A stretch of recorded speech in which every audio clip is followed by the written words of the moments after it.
ED के सहायक निदेशक विशालदीप सिंह के रिश्वत मामले के तार हिमाचल के बहुचर्चित स्कॉलरशिप घोटाले से जुड़े हुए हैं। शैक्षणिक संस्थानों के मालिकों ने ईडी के सहायक निदेशक विशालदीप सिंह पर 25 करोड़ रुपए की रिश्वत मांगने के आरोप लगाए हैं। दरअसल 276 संस्थानों में से 29 शैक्षणिक संस्थानों पर SC, ST और OBC स्कॉलरशिप हड़पने की जांच चल रही है। अक्टूबर माह तक सब ठीक था, लेकिन जैसे ही हर शैक्षणिक संस्थान से 1-1 करोड़ की मांग की गई थी, विशालदीप सिंह ईडी का सहायक निदेशक बना। नवंबर माह से शैक्षणिक संस्थानों के मालिकों को ईडी ऑफिस बुलाकर तंग करना शुरू कर दिया और गिरफ्तारी का डर दिखाकर रिश्वत मांगना शुरू कर दिया, जिससे तंग होकर मजबूरन CBI को शिकायत करनी पड़ी और CBI ने जाल बिछाकर संस्थानों द्वारा दी गई रिश्वत को आरोपी के ठिकानों से 55 लाख रुपए में रिकवर किया। हालांकि आरोपी विशालदीप अभी भी फरार चल रहा है। ये बात स्कॉलरशिप घोटाले में फंसे शैक्षणिक संस्थानों के मालिकों ने शिमला में बाकायदा पत्रकार वार्ता में कही है। मालिकों का पत्रकार वार्ता में क्या कुछ कहना था, आप भी सुनिए। असिस्टेंट डायरेक्टर विशालदीप का 25 करोड़ रुपए रिश्वत के मांगने के लिए हम आपसे की ये प्रेस कॉन्फ्रेंस कर रहे हैं। हम सारे कॉलेज वाले असिस्टेंट डायरेक्टर विशालदीप ने हमें बुलाया और हमारे से 25 करोड़ रुपए की डिमांड की। मैं Rajneesh Bansal, chairman Himalayan group of institution, ये Bhupinder Sharma, chairman Devbhoomi group of institution, Sanjeev Prabhakar, chairman ICL group of institution, DJ Singh, chairman Vidya Jyoti group of institution.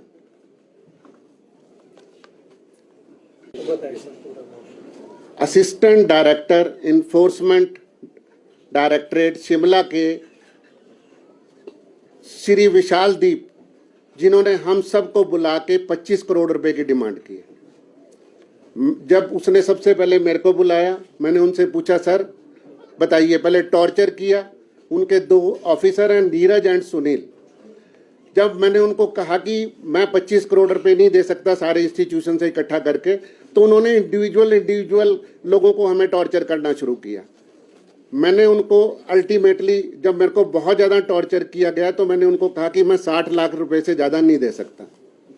फिर उसके बाद दूसरे जो दोनों ऑफिसर्स थे, नीरज एंड सुनील, उन्होंने अलग से डिमांड की। मैंने पहले दिन मना कर दिया। उन्होंने हमारे बंदों को बुलाया, खूब टॉर्चर किया और उसके बाद नेक्स्ट डे फिर मेरे को बुलाया। पहले 10 तारीख को बुलाया, 10 दिसंबर को, फिर 19 तारीख को बुलाया और सवेरे 10 बजे से लेके शाम के 8:30 बजे तक हमें वहाँ पे बिठा के रखा, जो कि स्टेटमेंट लेने का टाइम, स्टेटमेंट के लिए सिर्फ 1 घंटा रिक्वायर्ड था। हमें मेंटली टॉर्चर किया गया, मेंटली हरास किया गया। और दूसरी जो सबसे बड़ी बात है कि दूसरे दिन हमारे दूसरे दोस्त भूपिंदर शर्मा को बुलाया गया। इनसे 55 लाख और 30 लाख दोनों ने डिमांड की। फिर इनसे हमारे ये संजीव प्रभाकर को बुलाया गया। इनकी तो उन्होंने इंतहा कर दी, इनको डंडे मारे। इनकी मदर एक्सपायर होगी, इनके ब्रदर एक कोमा में हैं। और अल्टीमेटली जब इन्होंने इनेबिलिटी शो की, उन्होंने कहा अपना कुछ भी बेचिए, हमें पैसे चाहिए। तो ये इतना सारा अत्याचार मैंने कभी नहीं देखा। और हम क्यों गए इनके खिलाफ? बहुत बड़ा डिसीजन था ये हमारा लोगों का। ये इसलिए गए, एक नेक्सस के चलाया हुआ था इन्होंने, सारे हिमाचल के लोगों को बुला के, ये देवभूमि है, देवभूमि में अगर इस तरह का अत्याचार होगा तो परमात्मा इनको जरूर सजा देगा। और यहाँ पे हर लोगों को बुलाया जाता था सारा दिन बिठा के, और सिर्फ कोई यहाँ पे इंक्वायरी नहीं होती थी। सिर्फ क्या होता था, एक्सटॉर्शन, सिर्फ हमारे को कितने पैसे देंगे। मैंने भूपिंदर शर्मा को बताया कि आप जल्दी से पैसे मान लेना कि मैं दे दूंगा। इनको 3 घंटे में फ्री कर दिया। मैंने 2 दिन नहीं माना तो मेरे को 8:30 बजे तक बिठाया गया। और मोर ओवर मेरी वाइफ बीमार थी। मैंने इनको कहा कि मेरी वाइफ बीमार है, मेरे को जाने दो। कहता कोई नहीं, मरती है मरने दो, कोई फर्क नहीं पड़ता, हमें प्यार है सिर्फ पैसे से, हमें पैसे चाहिए। ये डिसीजन फिर क्या हुआ, हमने ये डिसीजन क्यों लिया इनके खिलाफ जाने के लिए? क्योंकि मैं, भूपिंदर शर्मा, हमारे बच्चों ने, वाइफ ने, सब ने कहा कि इनको पैसे दे दो, हम अपना सारा कुछ बेच देंगे। मेरी वाइफ और इनकी वाइफ ने तो अपने सारा जो गोल्ड था वो भी रख दिया कि इसको बेच दो, इसको गोल्ड स्मिथ पे, और इनको पैसे दे दो। पर जब इसके साथ अन्याय हुआ संजीव प्रभाकर के साथ, क्या अन्याय हुआ, इसके पास पैसे नहीं थे देने के लिए। इसने कहा मेरे को जहर दे दो, ये जहर की एक वो लेके आया, शीशी लेके आया हमारे पास, या मेरे को जहर दे दे या फिर आपका डिसीजन है। फिर हम एडवोकेट के पास गए, उन्होंने कहा आप इनको रेड हैंडेड क्यों नहीं पकड़वाते। और मैं सच में सीबीआई ऑफिशियल्स का, चंडीगढ़ में हमारे डीआईजी साहब का मैं दिल से आभार व्यक्त करूंगा कि उन्होंने 5 मिनट में एक्शन लिया जब हमने उनको बताया सर हमारे साथ ये इनजस्टिस हो रहा है। 5 मिनट में उन्होंने टीम डिप्यूट कर दी शनिवार को, और ये ऑपरेशन शनिवार और संडे को पूरा दिन उन्होंने सारा कुछ रिकॉर्डिंग की। मैं प्रेस वालों को रिकॉर्डिंग भी सुनाऊंगा उनकी, किस तरह उन्होंने पैसे मांगे। मतलब ये कोई मामला ऐसा नहीं था कि 1 मिनट में हमने कुछ कर दिया। रही बात, मैं आप सबको एक और विनती विनम्र, 250 करोड़ रुपए का स्कैम की बात करते हैं, कोई स्कैम नहीं हुआ यहाँ पे। 250 करोड़ रुपए 5 साल में बटे हैं। सीबीआई ने ऑलरेडी चार्जशीट फाइल कर दिया। आप ऑनरेबल कोर्ट में जाके देखें कितने रुपए का है। किसी इंस्टीट्यूशन पे 10 लाख रुपए का है, किसी पे 20 लाख। वो इरेगुलरिटी है, वो कोई स्कैम नहीं है। हमने इसको हाइप कर दिया कि स्कैम 250 करोड़। और 276 इंस्टीट्यूशन थे, आपने 29 कॉलेजेस को क्यों सिलेक्ट किया? क्योंकि बड़े बड़े कॉलेजेस में ये था कि इनको बदनाम किया जाए, हमारी इतनी बड़ी इन्वेस्टमेंट है और इनको यहाँ से। और आज हर कॉलेज बंद हो गया, 99% कॉलेजेस बंद हो गए हिमाचल। तो हमारे साथ कितना अत्याचार है, कितना अत्याचार होगा। बहुत सारे कल्प्रिट इन्होंने और पकड़ने हैं। सीबीआई ने दिन रात काम किया। 3 दिन तो हम सीबीआई के ऑफिस में बैठे रहे, और 3 दिन रात सीबीआई ऑफिशियल्स ने, हमें पता है उन्होंने किस तरीके से, किस मेहनत से इनको पकड़ा। उसके विशाल दीप के रियल ब्रदर विकास दीप और उसका बुआ का बेटा नीरज, दोनों से 1.5 करोड़ रुपए की रिकवरी की है। और जो हमारे पैसे थे 55 लाख रुपए, जो हमारी हार्ड अर्नेड मनी थी दोनों भाइयों की, वो भी इन्होंने रिकवर कर ली। उसमें सारों के नोट नंबर थे, कोई गलत स्टेटमेंट नहीं है एक भी। नोट नंबर सीबीआई ने नोट किए हुए थे, पाउडर लगाया हुआ था उन नोटों पे। वो सारे के सारा पैसा रिकवर कर लिया। तो मेरी कितना अत्याचार करेंगे हम, कितना अत्याचार सहेंगे? मेरे को लगता है इससे बड़ा अत्याचार कोई नहीं होगा। इन्होंने आतंक मचाया हुआ था पूरे उसमें। ये तो आतंकवादी हैं। जब हमारी, मैं माननीय प्रधानमंत्री जी, माननीय गृह मंत्री जी का भी शुक्रगुजार हूं जिन्होंने बड़ा प्रॉम्प्ट एक्शन लिया इस काम में, सारे ऑफिशियल्स को शिफ्ट कर दिया।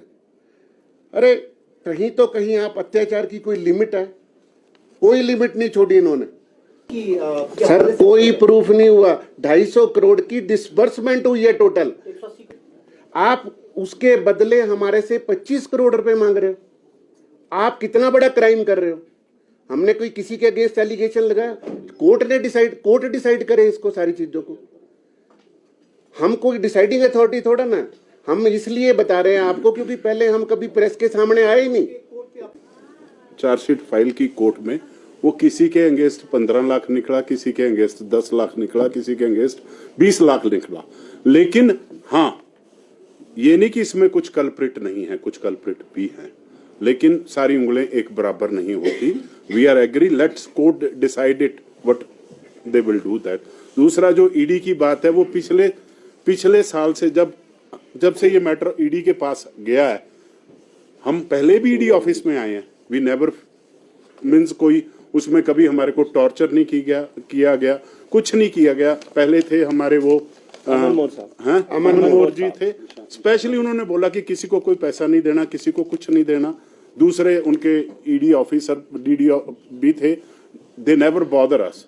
लेकिन जब से ये आए हैं, पूरे का पूरा तहलका मचा दिया इन लोगों ने। इन लोगों ने आपके फोन रख लेते हैं, आपको ऐसे हाई सिक्योरिटी से टच करते हैं, वो देखते हैं कि किस कमरे में कैमरा है, वहां नेगोशिएशन करो, वहां टॉर्चर करो।